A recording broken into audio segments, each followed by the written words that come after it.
23 मई अपरा एकादशी के दिन चुपचाप गाय को खिला दे। एक छोटी सी चीज, 1 महीने के अंदर करोड़पति बन जाओगे। नमस्कार दोस्तों, में आज हम आपको ऐसी दुर्लभ जानकारी बताने जा रहे हैं। अपरा एकादशी के दिन गाय को एक चीज खिला देते हो तो आपकी जन्मों जन्मांतर की गरीबी हमेशा के लिए समाप्त हो जाएंगी। वास्तव में अग्नि एकादशी के दिन अगर आप यह उपाय कर लेते हो तो यकीनन आप पर श्री हरि विष्णु और माता लक्ष्मी की असीम कृपा होगी और आप धनवान बन जाओगे। आप धनवान न बने तो मुझे बताना दोस्तों, मैं सौगंध खाता हूं। बस जो उपाय आपको बताया जाए वह उपाय कर लेना। चलिए जानते हैं। अपरा एकादशी के दिन चुपचाप गाय को खिला दे। यह एक छोटी सी चीज, करोड़पति भी अरबपति होंगे। सभी संकट और आसान से मुक्ति, मृत्यु, दंड, पितृदोष तुरंत होगा। पूरे साल आपके भरे रहेंगे। अन्य धन के भंडार यूं कहें कि आपकी 7 पूछतें तक करेंगी। रूपों पैसों पर राज बैंक बैलेंस बढ़ता चला जाएगा। आपके घर में वेतन है, वह कभी खर्च नहीं होगा और बढ़ता ही जाएगा। सभी दुख दर्द संकट कष्ट दूर हो जाएंगे, दूर, और सभी सुख आपके कदमों में आ जाएंगे। सभी सुख आपके कदम चूमेगी। यदि आप यह एक छोटी और खास चीज चुपचाप गाय को खिला देते हैं तो तत्काल गरीबी आपके जीवन से खत्म हो जाएगी। योग से राजा बन जाता है और 33 कोटि देवी देवताओं को धारण करने वाली गौ माता की असीम कृपा व्यक्ति पर आजीवन बसती है। व्यक्ति के घर में कभी भी अन्य धन वस्त्र की कमी नहीं होती। अन्य धन के भंडार व्यक्ति के घर में भरे रहते हैं। अपरा एकादशी के दिन गाय का यह उपाय करने से व्यक्ति के जीवन से तत्काल गरीबी खत्म हो जाती है। तो दोस्तों, कौन कौन से गौ माता से जुड़े खास और महत्वपूर्ण उपाय हैं जिन्हें यदि अपरा एकादशी के दिन कर लेते हैं? तो दोस्तों, गाय का उपाय बताने से पहले मैं आपको अपरा एकादशी पूजा के बारे में थोड़ा सा जानकारी दे देता हूं कि अपरा एकादशी कब है और इस महीने में किस तारीख को है, 23 या 24 मई। तो इस वर्ष अपरा एकादशी 23 मई 2025 को पड़ रही है। अपरा एकादशी के दिन आपको पवित्र नदी में स्नान करना है। इस दिन सभी भक्त जन श्री हरि विष्णु तथा माता लक्ष्मी की पूजा करने के साथ साथ गौ माता की पूजा अवश्य ही करते हैं और गौ माता को कुछ न कुछ जरूर ही खिलते हैं। इससे मनुष्य के जन्मों जन्म अंतर की गरीबी हमेशा के लिए नष्ट हो जाते हैं। दोस्तों, जिस दिन का इंतजार दुनिया भर के हर पंडित, एस्ट्रोलॉजर और हर हिंदू भाई हैं को रहता है, वह दिन अब आ गया है। दोस्तों, आपकी जानकारी के लिए बता दें, हिंदू धर्म में अपरा एकादशी बहुत ही धूमधाम से मनाई जाती है।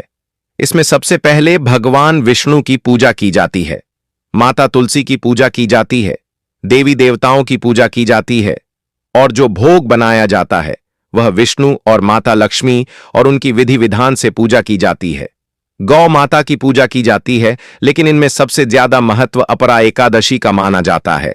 शास्त्रों में, वेद पुराणों में साफ साफ लिखा हुआ अपरा एकादशी के दिन श्री हरि विष्णु और माता लक्ष्मी जी का आशीर्वाद प्राप्त करने का सबसे सुनहरा दिन होता है। इस दिन भगवान विष्णु माता लक्ष्मी जी बहुत ही ज्यादा प्रसन्न मुद्रा में होते हैं और अपने दोनों हाथों से अपने भक्तों पर कृपा बरसाते हैं। एक तरफ दोस्तों, मान्यता है अपरा एकादशी के दिन जो सूर्य होता है वह अन्य दिनों के मुकाबले सबसे ज्यादा प्रकाशमान होता है। अपरा एकादशी के दिन सूर्य देवता को आगे दिया जाता है। महिलाएं अपरा एकादशी का व्रत रखती हैं। दोस्तों, अगर आप नहीं जानते तो आपकी जानकारी के लिए बता दें, एक व्यक्ति की कुंडली में अगर चंद्र ग्रह की स्थिति अच्छी है तो उसे व्यक्ति का भाग्य हमेशा उसका साथ देता है।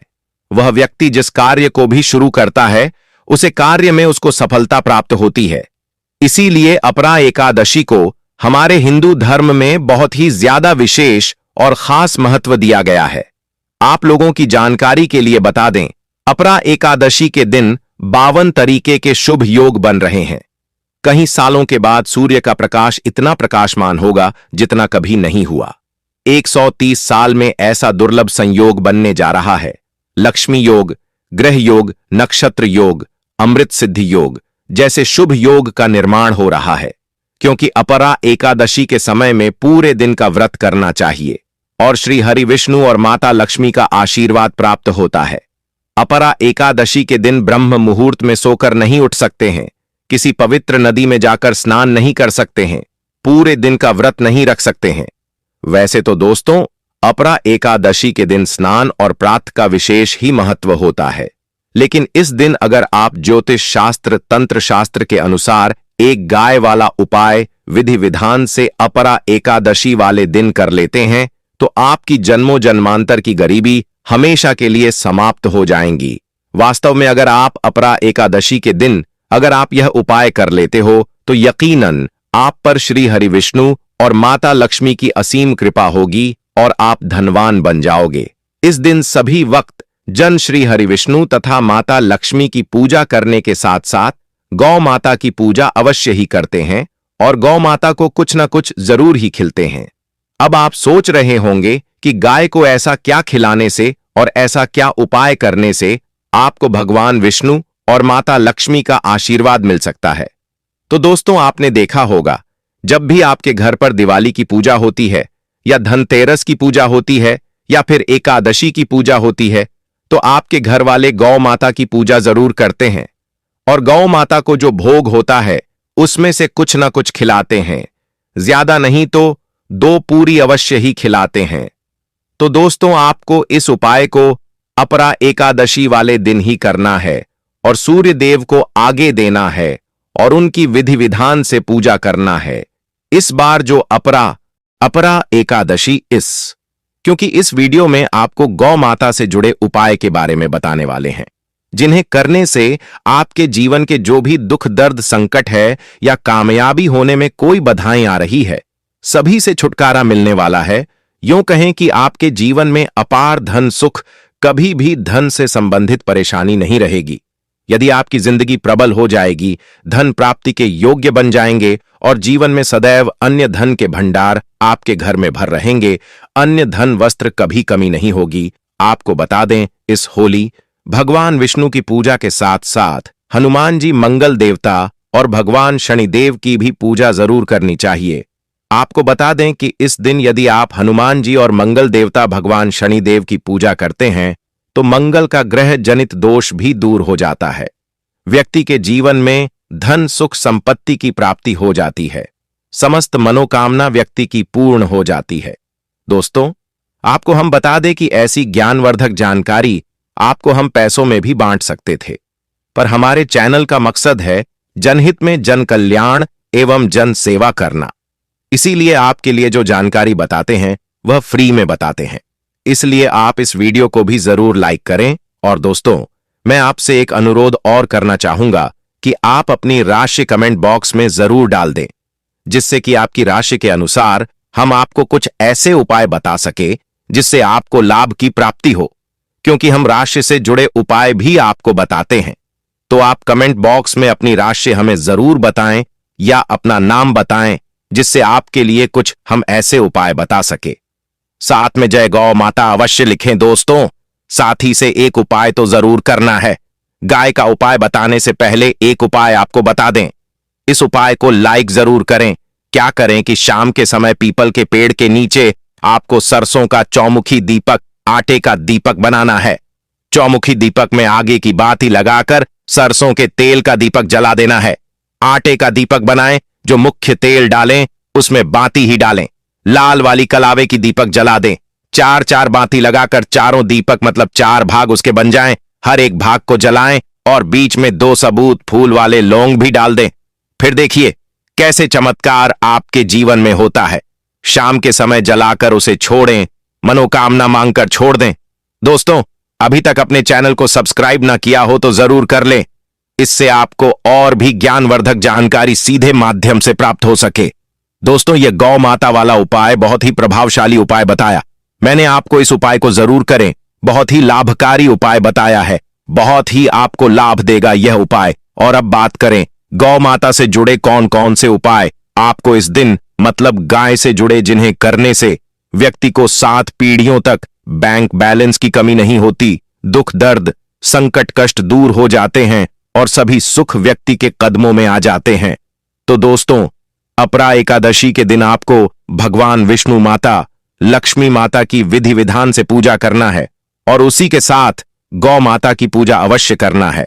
और गौ माता को जो भोग अपरा एकादशी पूजा के लिए बनाया गया था उसे भोग से 2 पूड़ी जरूर ही खिला देनी है। सूखी पूरी नहीं खिलाना है।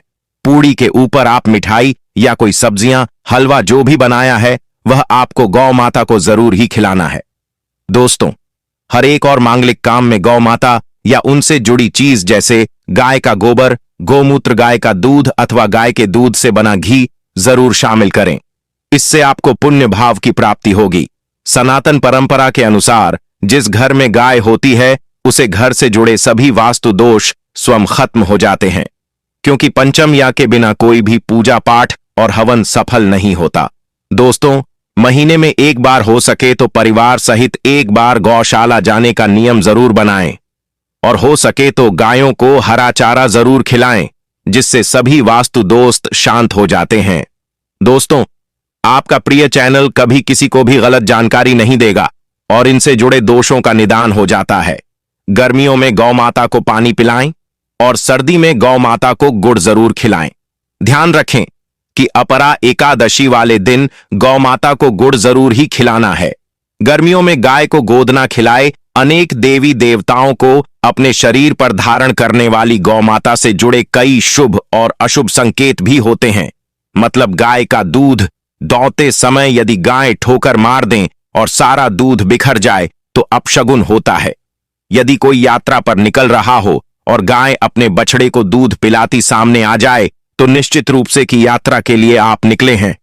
वह यात्रा आपकी जरूर ही सफल होगी और वह जिसके लिए आप निकले हैं वह जरूर ही पूर्ण यात्रा पर जाते समय गाय की आवाज आना और रात्रि में गाय की हुंकार करना भी शुभ होता है। दोस्तों, साथ ही साथ गाय के साथ आप भूलकर भी यह काम ना करें, अन्यथा मिलता है। जी हां दोस्तों, गाय को राष्ट्रीय पशु बनाए जाने और इन्हें मौलिक अधिकार दिए जाने की बात हो रही है तो सवाल उठता है, गाय संस्कृति का अहम हिस्सा है, तभी गाय के साथ लोग खराब व्यवहार कैसे कर लेते हैं और जैसे ही दूध देना बंद कर देती है तो लोग इन्हें उनकी किस्मत पर छोड़ देते हैं। सड़कों पर और गलियों में भटकने के लिए ऐसे में गोवंश जीवन को कोई डंडे मारता है तो कोई उन पर पानी डाल देता है, कई बार लग जाती है तो कभी बीमार होकर बेचारी गाय दम तोड़ देती है। ऐसे में जरूरत है इन बातों को जानने की। गाय को लेकर शास्त्रों में क्या कहा गया है, आपको कैसा व्यवहार करना चाहिए। क्या दोस्तों, गाय को कभी भी मारना पीटना नहीं चाहिए। शास्त्रों में गाय को माता का दर्जा दिया गया है। गाय को मारने वाला माता को मारने पीटने वाले के समान पाप का भाग्य समझा जाता है। नरक लोक में वर्षों तक कष्ट भोगना पड़ता है। अगले जन्म पशु योनि में मिलता है कि गौतम मुनि ने गलती से गाय को डंडा मार दिया था, जिस गाय की मृत्यु हो गई थी, और इस पाप से मुक्ति के लिए इन्हें वर्षों तक तपस्या करनी पड़ी। इसलिए यह अपरा एकादशी भगवान श्री कृष्ण जी ने बैल स्वरूप में आए वृद्ध आश्रम का वध कर दिया था, जिससे मुक्ति के लिए भगवान श्री कृष्ण को संपूर्ण तीर्थ को एक कुंड में बुलाना पड़ा और इस कुंड में स्नान से वह पाप मुक्त हो गए थे। यह दोस्तों साथ ही साथ पानी पी रही गाय को भागते हैं, वह घोर पापी के भंग बनाकर होते हैं। ऐसे लोग घर आपसे मुक्त होकर स्वर्ग पाए जाते हैं और बड़े ही धनवान कल में जन्म लेकर सुख भोगते हैं। और साथ ही साथ आराम कर रही गाय को कष्ट देकर कभी भी उठाना नहीं चाहिए। वह जन्म में किए गए जाने अनजाने में पापों से मुक्ति हो जाती है और गोलोक में स्थान पाते हैं। गाय को डंडा मारकर उठना, पानी डालकर उठाने से मनुष्य पाप का भागी बनता है और अगले जन्म में उसे दर दर भटकना पड़ता है। और साथ ही साथ शास्त्रों में बताया गया है, जो लोग गाय की सेवा करते हैं और उनका भोजन खिलाते हैं और उनकी परवरिश अच्छी तरह से कहते हैं, तो वह लोगों के जीवन की सभी इच्छाएं पूर्ति होती हैं। गाय के बछड़े से बचा हुआ दूध ही मनुष्य को लेना चाहिए, परंतु कुछ लोग एक बार गाय को धो लेने बाद फिर से बछड़े के लिए बचा हुआ दूध भी धो लेते हैं। ऐसा करना घोर पाप कहा जाता है। ऐसे दूध को धोने वाला और ग्रहण भी बन जाते हैं। दोस्तों, साथ ही साथ शास्त्रों में कहा गया है कि गोवंश मतलब गाय और बैल के पीठ पर नहीं बैठना चाहिए। उनका पीठ पर बैठने से महापाप लगता है। ऐसे लोगों को नरक की यात्रा भोगनी पड़ती है। एकमात्र देव के अंश के उत्पन्न नदी ही गौवंश है, जिस पर स्वयं महादेव और महादेवी सवारी करती है, क्योंकि नंदी ने स्वयं अपनी इच्छा से महादेव की सवारी बनना स्वीकार किया था और साथ ही साथ शास्त्रों में गाय के दान को बहुत ही महत्व दिया गया है। परंतु ऐसी गाय का दान कभी नहीं करना चाहिए जो बूढ़ी और बीमार हो। कठोपनिषद में नचिकेता की कथा भी इस संदर्भ में है कि जिस नचिकेता ने पिता द्वारा बूढ़ी गाय को दान करने पर आपत्ति जताई थी, दूध देने वाली और बछड़े सहित जो लोग गाय का दान करते हैं वह महान पुण्य को हासिल करके स्वर्ग में स्थान पाते हैं दोस्तों। साथ ही साथ सूर्य, चंद्र, मंगल या शुक्र की युक्ति राहु से हो तो पितृदोष होता है। यह भी मानता है कि सूर्य का संबंध पिता से एवं मंगल का संबंध रक्त से होने के सूर्य यदि शनि, राहु या केतु या दृष्टि हो तथा मंगल की युति राहु या केतु से हो तो पितृदोष होता है। इस दोस्त से जीवन संघर्ष में बन जाता है। यदि पितृदोष हो तो गाय को प्रतिदिन या किसी भी एक अपरा एकादशी के दिन रोटी, गुड़, चारा आदि खिलाने से पितृदोष। दोस्तों, हर एक और मांगलिक काम में गौ माता या उनसे जुड़ी चीज जैसे गाय का गोबर, गोमूत्र, गाय का दूध अथवा गाय के दूध से बना घी जरूर शामिल करें। इससे आपको पुण्य भाव की प्राप्ति होगी। सनातन परंपरा के अनुसार जिस घर में गाय होती है उसे घर से जुड़े सभी वास्तु दोष स्वयं खत्म हो जाते हैं। गाय के ऊपर जो कुबड़ होती है वह बृहस्पति गुरु है। अतः जन्म पत्री में यदि बृहस्पति अपनी नीच राशि मकर में हो या अशुभ शिवलिंग में जा रहे हो और सामने से गौ माता आई हुई दिखाई दे तो गौ माता को अपनी दाहिनी ओर से जाने देना चाहिए। आपकी यात्रा जरूर ही सफल होगी। और साथ ही साथ यह संकेत भी जान ले, यदि आप यात्रा पर जा रहे हैं और सामने आपके गाय पड़ जाएं अथवा अपने बछड़े को दूध पिलाती हुई सामने गए दिखाई दे जाए तो समझ जाना कि वह यात्रा आपके लिए जरूर ही सफल होगी। और साथ ही साथ जिस घर में गाय होती है उसमें वास्तु दोष स्वतः ही खत्म हो जाता है। और आप भी रोटी बनाएं, प्रतिदिन ताजी रोटी ही बनाएं। गाय को अगर आपने रोटी बनाई है तो कोशिश करें कि उसे रोटी को आप तुरंत ही गाय को खिला दें। अगर आप उसे रोटी को रख देंगे और उसे रोटी को अगले दिन देंगे तो वह रोटी बंसी मानी जाएगी। गाय को कभी भी बासी रोटी ना दे, इसे घर में नकारात्मक ऊर्जा वास करती है और आपकी बिल्कुल भी नहीं बनेंगे। इससे आपके घर में हमेशा दर्द देवता का वास रहेगा और आप जिस भी कम उसे काम में आपको हमेशा असफलता ही हाथ लगेगी। इसीलिए कोशिश करें गाय को रोजाना ताजी रोटी बनाकर खिलाएं। बासी रोटी गाय को ना दें और साथ ही साथ सड़ी गली चीज गाय को नहीं खिलानी चाहिए कि घर में कोई फल है, कोई सब्जी है, सड़ जाए तो लोग क्या करते हैं, गाय को देते हैं। नहीं, ऐसा नहीं करना चाहिए। ऐसा करने से यदि आप गाय को खिलाते हैं तो और आपके भाग्य बन जाते हैं। और साथ ही साथ आप आटे की 11 लोई यहां बनाकर उनके ऊपर हल्दी लगा करके इसके बाद गाय को खिलाएं। हर एक लोही को मिला दे। माता गाय की आप चरणों की स्पर्श करें। या दोस्तों, ऐसा करने से आपके समस्त काम बनने लगेंगे। जो 2 हक का समय चल रहा है वह भी खत्म होगा। आपके जीवन में खुशियां ही खुशियां होंगी। और एक बार आप 7 बार गाय की परिक्रमा भी कर लें तो आपके समस्त कम होंगे। और साथ ही साथ आप गाय को जब भी रोटी दे, रोटी पर या तो आप थोड़ी हल्दी लगा लें, अगर अच्छा ना हो तो आप थोड़ा रख सकते हैं, थोड़ा घी रख सकते हैं। या दोस्तों, गाय को कभी भी सूखी रोटी ना खिलाए। सूखी का मतलब गए रोटी रखें, उसे पर कुछ ना कुछ रखकर खिलाए। हल्दी रख ले मिश्री की या जो भी रख ले, मतलब खाली रोटी नहीं खिलानी। इस बात का जब भी आपको शुभ फलों की प्राप्ति होगी। जी हां दोस्तों, उपाय कुछ बातें जिन्हें आपको ध्यान में जरूर रखना चाहिए। या दोस्तों, वीडियो अच्छी लगी हो, वीडियो को लाइक करें, ज्यादा से ज्यादा अपने दोस्तों में शेयर करें। नया योग टीवी चैनल पर नए हैं तो आपको इतनी ज्ञानवर्धक जानकारी प्रदान करता है तो आपका भी यह विशेष रूप से कर्तव्य बनता है कि आप नया योग टीवी चैनल को अवश्य सब्सक्राइब करें। और दोस्तों, कमेंट बॉक्स में जरूर लिखें जय श्री विष्णु भगवान, जय माता लक्ष्मी गौ माता जरूर ही लिखें। जानकारी अच्छी लगी हो तो वीडियो को लाइक जरूर ही करें और चैनल पर नए हैं तो चैनल को सब्सक्राइब कर लें ताकि किसी भी प्रकार की और भी ज्ञानवर्धक वीडियो आपको सीधे नोटिफिकेशन के माध्यम से प्राप्त हो सके।